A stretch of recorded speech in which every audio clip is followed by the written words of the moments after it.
Hey, how's it going, everyone? Just got another knife review for you guys, and today it's going to be on this SOG, my first SOG knife, and this is going to be the SOG Fusion Contractor 2x4. And sorry about that. This knife was made from SOG to kind of dedicate it to the contractor, you know. It has just about everything a contractor would want on a knife, you can't really flick it open. It's a lockback knife, or a back lock. You can't flick it out, but you kind of have to flick your wrist as you flick the thumb stud. We'll get started right away. So this is the Contractor 2x4. Like I said already, there is 4 other contractor knives by Cold Steel. And they're pretty cool. There's one that looks like an electrician's knife, but none of them are as have so much complexity to them as this one. To begin with, we got we got maybe a slight hollow grind, but we got a very strong edge 420.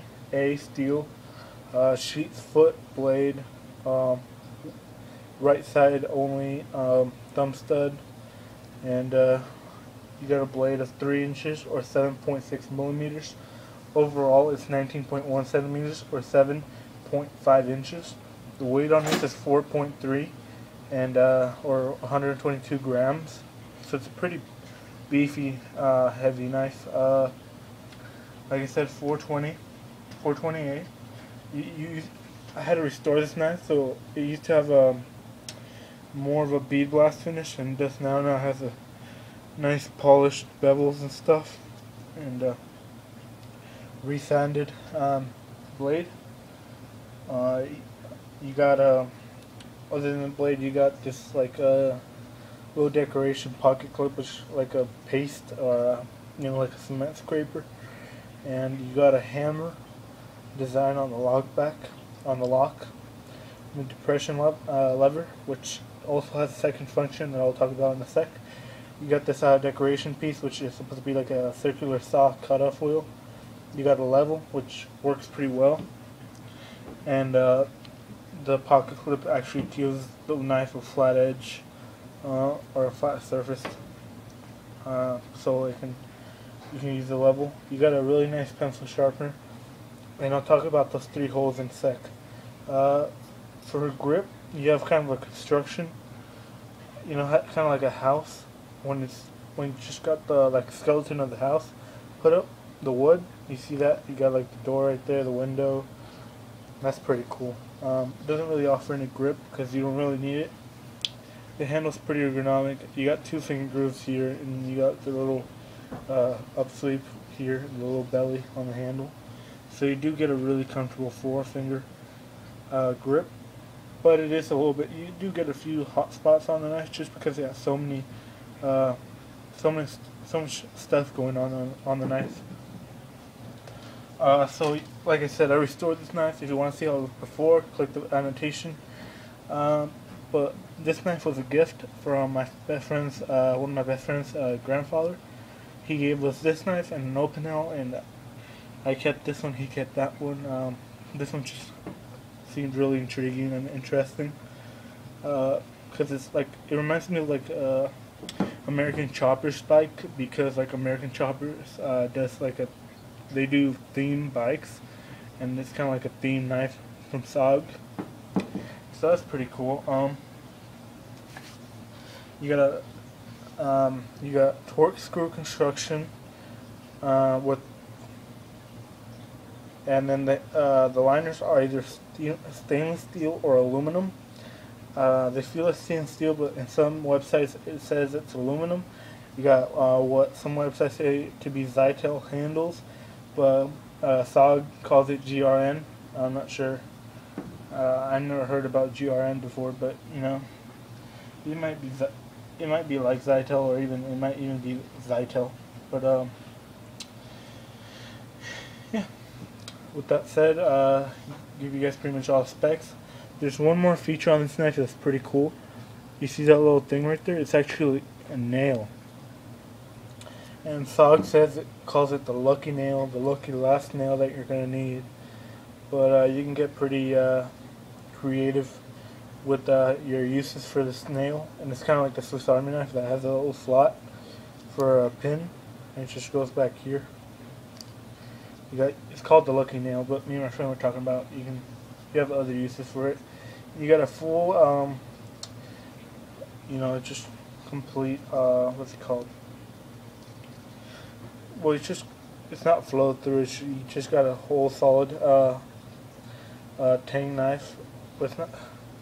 Wow, I'm just getting confused here.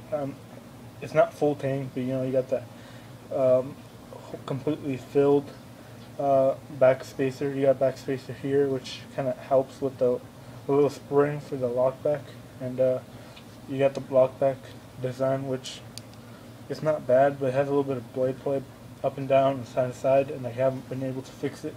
But maybe if I grind down that little notch in there, because it's kind of pivoting on that thing, like kind of a seesaw. So I might have to grind that down, and then it'll lock up a lot better.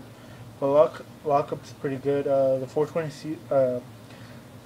steel isn't very good, but it's good for what this knife is, and for like that kind of utility type purpose. Right now, it's not very sharp.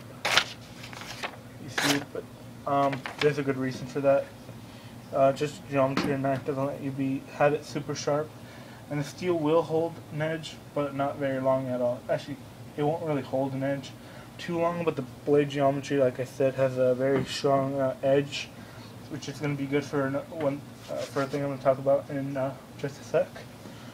You got, alright, I think I pretty much mentioned everything with the pencil sharpener, but the last thing I wanted to talk about is these 3 holes here, and what those are for is they're actually wire strippers, which I think is one of the coolest features on this knife. And to show you guys, I got some wire here. Let me cut a piece off. Here I got some stereo wire. Right there. And you got 3 sizes for 3 gauges of wire. And I didn't cut that very neat. You see there's a little bit of rubber. Let me try and get that off, because that might be wow. Let me just cut it like that. It's much easier.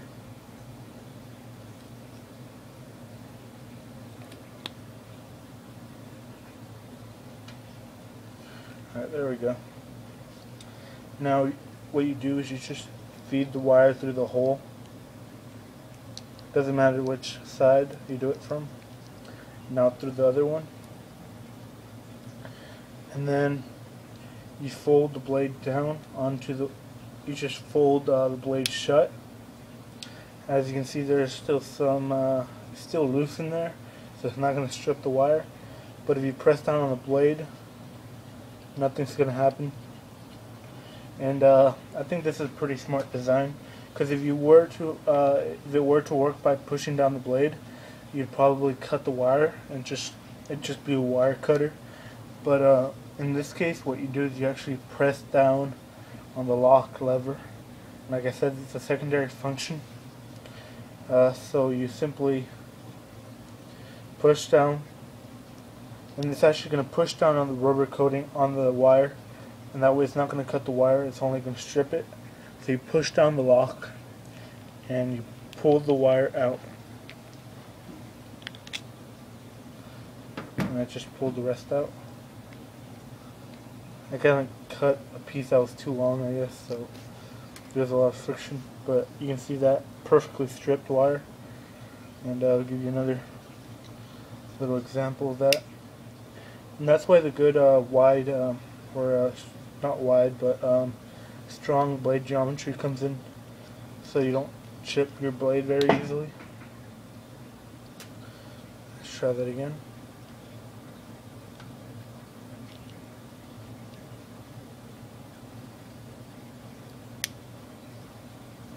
push down on the lock, pull the wire out. Maybe I didn't push hard enough. This is like the first time I mess up on it, but let's go ahead and try it again.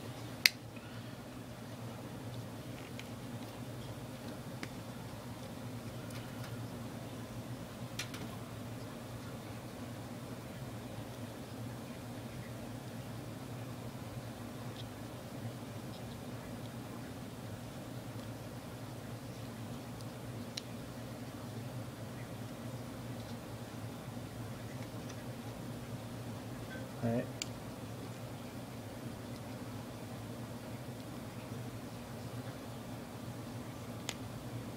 There you go. Perfectly stripped wire. It's not going to cut the wires. This thing's going to come in handy quite a bit. And it's a good workhorse knife. It's only $20. $40 MSRP, but you can get it for like $20 like on Amazon or pretty much any other dealer on the website, on the web. And with that said, that's my review of this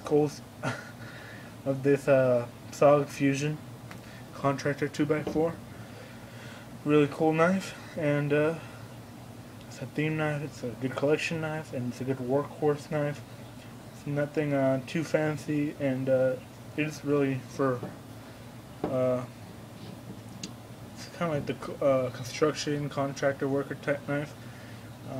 That's what it's for, or you can collect it. It's really cool looking, and yeah, it's a pretty good knife, and yeah. Thanks for watching, everybody. Please comment, rate, and subscribe. Let me know what you think, and I'll see you guys soon. Later.